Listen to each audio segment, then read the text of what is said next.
So Enerbrain has built a state-of-the-art solution which uses IoT sensors along with the AI software which uses machine learning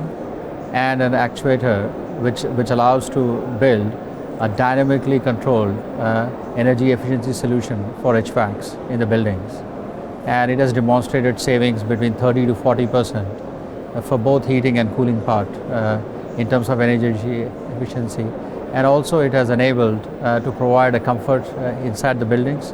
which I believe is a very important factor as we spend more than 90% of our time indoors as compared to outdoors.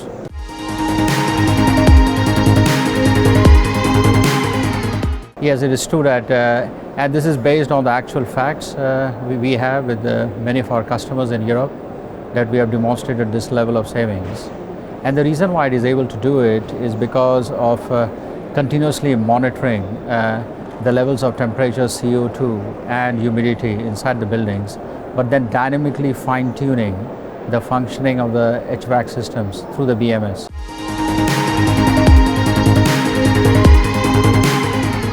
So it works on a wireless technology which is IoT wireless, which is a low power, low frequency, which allows you to have network access even inside the buildings with a high level of signal strength, which is not possible with technologies like cellular networks. If you use wireless, if you use Wi-Fi networks, what it does is that it consumes a huge amount of battery, which means you will lose the flexibility of having a system where you don't need to replace the batteries or don't need to charge the batteries.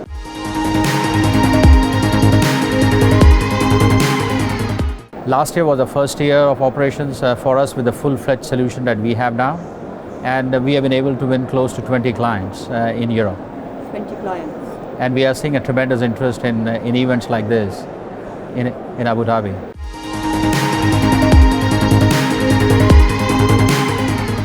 Absolutely, we think the Middle East is a big market because Middle East, if you look at the energy intensity for buildings in Middle East, it is close to 5 to 6 times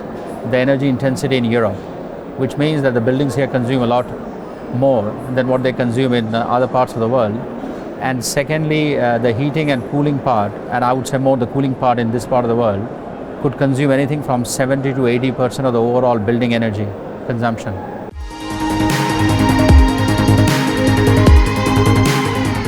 So there are many other ways where you can improve the energy requirement of the buildings, which could include things related to insulating your exteriors so that you can maintain the inside temperatures for a longer period of time. Also the architectural design, which we already see happening in this part of the world. So yes, there are some other techniques which can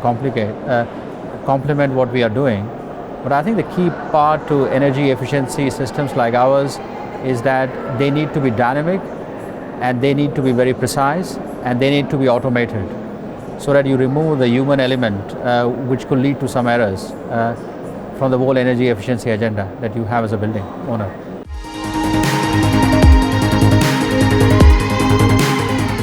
I would say yes, that the whole sector related to efficiency and renewable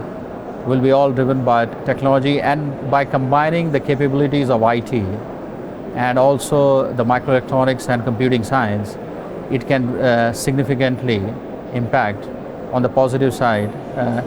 what all countries are trying to do in terms of sustainability.